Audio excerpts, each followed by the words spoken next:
Welcome back. We're now delighted to be joined over the telephone by His Excellency Ambassador Medhat Meliegi, former Assistant Foreign Minister. It's a very good afternoon to you, Mr. Ambassador. Good afternoon to you. Thank you very much, Your Excellency, for joining us this afternoon. And of course, the Foreign Minister is meeting with the Jordanian and French counterparts today, holding many talks tackling the latest regional developments, chief amongst them the Palestinian cause, as well as the Israeli war on the Gaza Strip. How do you see, Your Excellency, the possibility of moving forward with regards to the war in Gaza, a possibility of reaching a ceasefire in the near future? Well, actually, we have to say that all the powers who can actually exert any kind of pressure on the concerned parties are doing their utmost now. Indeed. I mean, we have already the UN Security Council Resolution 2728. We have a decision from the United States, although a hazy one, to implement it, and which is a very confusing issue actually, because I mean I don't know why we should we implement something that is non-binding, but this is the American point of view that nobody understands except the American administration, unfortunately. Yes. But we still have the ground to work on. The Jordanian and the Egyptians are both very much concerned about the situation. They are the direct neighbors to the Palestinians, and accordingly they are doing their utmost. Yeah. The French, that they always want to show some kind of diversion from the mainstream EU position, are also trying to help out, especially with the first accord that were unfortunately not yet implemented, were the Paris Accords. And in this we are all trying to move forward to reach a certain agreement so that we can end the month of Ramadan in a peaceful way for the Palestinian, with a deal that Israel can commit to, which is something actually very difficult, but we hope. I mean, you have to understand that most of the observers have been reluctant to say that they are optimistic about this new round, since we heard so many promises before about a very close deal that is about to be declared, and yet nothing so far on the table. So we hope that this time we will be able to manage to reach a swap of the prisoners from both sides, and accordingly a truce or a lasting, since the United States refused the word permanent, a lasting ceasefire between the two sides, and the cessation of ground hostilities from the Israelis, especially in the Rafah area. Indeed, absolutely, Your Excellency. And we're seeing, of course, still the attacks are ongoing on the Gaza Strip. The humanitarian situation on the ground has escalated to, as the United Nations said, famine. An enduring famine has ensued. How do you see, this deterioration of the humanitarian situation on the ground, and some of the steps that have been taken by countries like Egypt, Jordan, and the UAE of airdropping food to assist with just getting the basic needs to the Palestinians?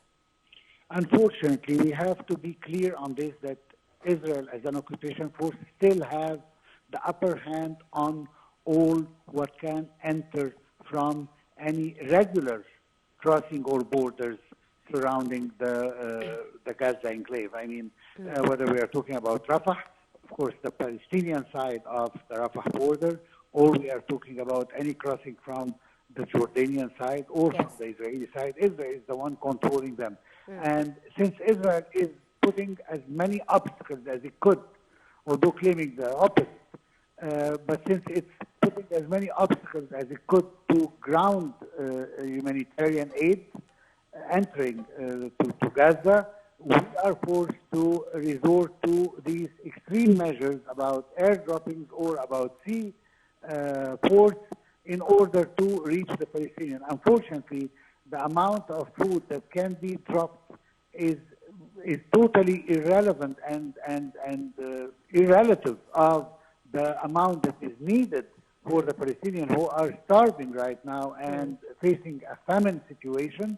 But since Israel is the occupation force and it controls everything, so this is the only mean and resort that we can have to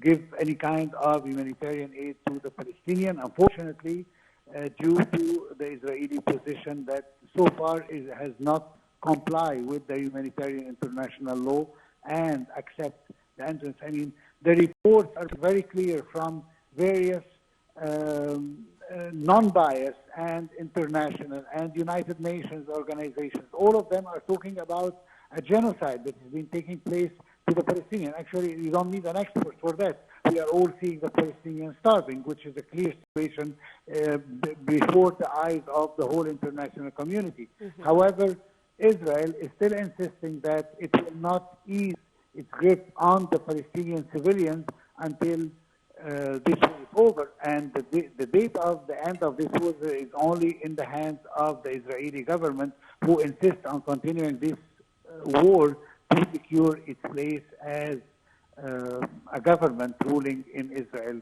for the time being. Absolutely, Your Excellency. Now, we've seen the Egyptian position with regards to the displacement of the Palestinians from Gaza, very strongly rejected by Egypt. How do you see for this, and how do you see counter calls, for example, by countries like Egypt calling for the two-state solution, getting back to the negotiating table between the Israelis and Palestinians? Well, I mean, the idea of repeating our point of view that we've been repeating even before the 7th of October and before this war started.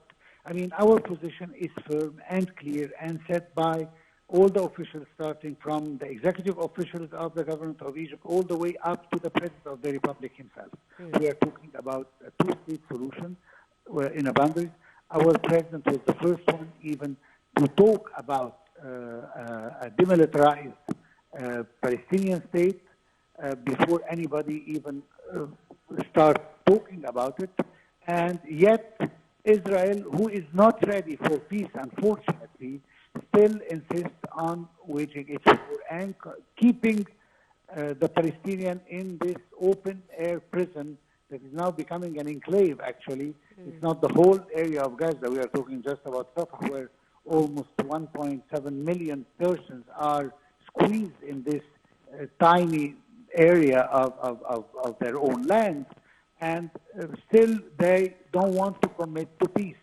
So the ideas are there. Egypt is repeating its point of view, of course, with the Jordanian, of course, even the French, even the United States is in favor of a two-state solution.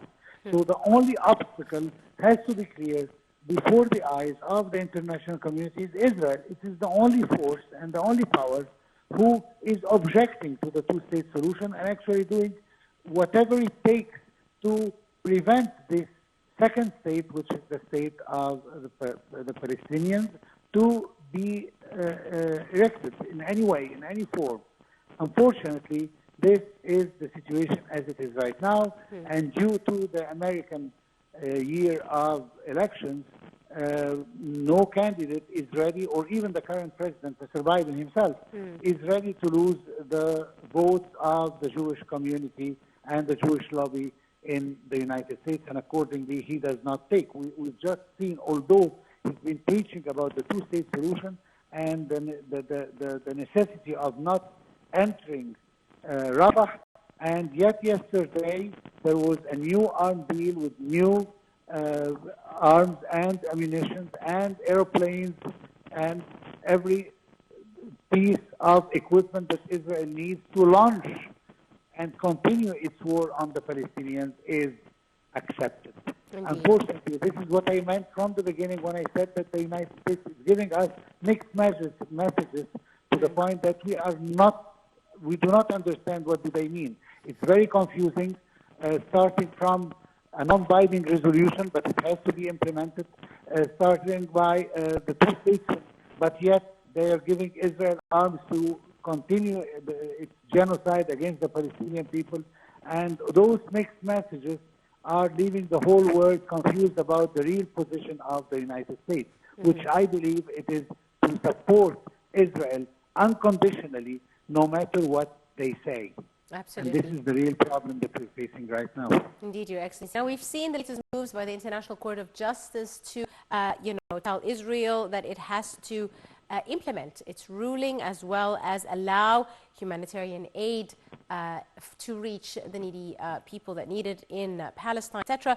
Yet, on the other side, we've seen Netanyahu preparing for ground assault in Rafah. So, how do you see, the lack of compliance to any ruling?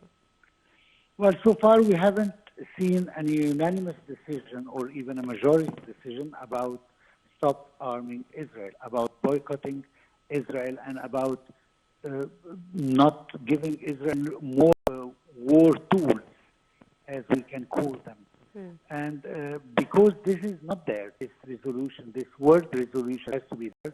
We also heard, to add to what you just mentioned, the special rapporteur on the occupied territories that said that also Israel has to be prevented from receiving more arms.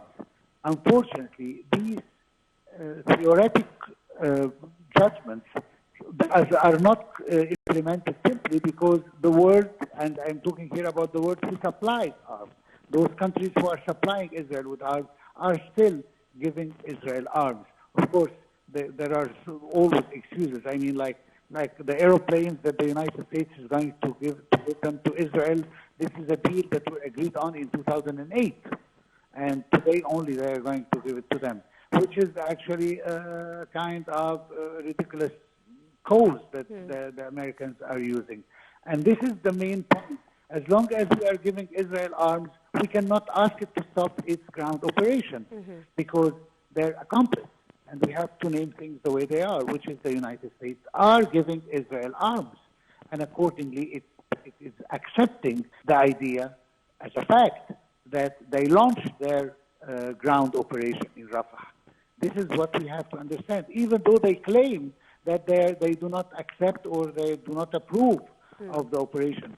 But it doesn't make sense that I do not approve, and yet I am giving Israel more arms to continue with its aggression. And Israel, I'm listening. Yes, sorry, Your Excellency. And Israel has even gone, as far as trying to get the United Nations aid, UNRWA, for example, to stop working, to stop assisting Palestinian refugees in the country. How do you see, the wide reach of Israel to try and cover every possible way to implement their genocidal war on Gaza?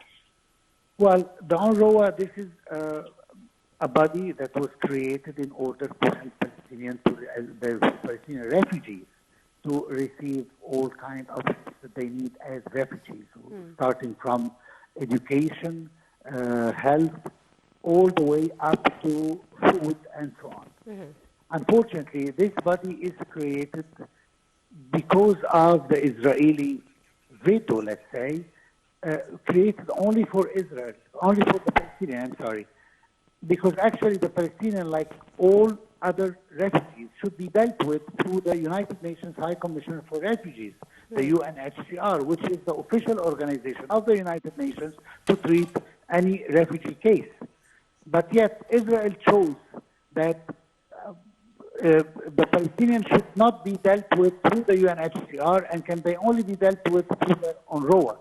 And yet by this, if they want to stop the work of UNRWA, so only the Palestinian people are hurt, which is something they cannot do to the United Nations High Commissioner for Refugees because they cannot hold its work since it's not just addressed to the Palestinians. And that's why I agree that this organization, after this war, has to be abolished. We have to reverse again the position and get back to the original position, which is to deal with the Palestinians through the United Nations High Commissioner for Refugees and not through the UNRWA that Israel could cut, or any other country, as we have seen in recent history, that because of some allegations that were never proven, Israel never presented any proof that those 10 or 8 workers who represent 0.03% of total numbers of workers with the UNRWA, and they said that they were implicated in the 7th of October attacks.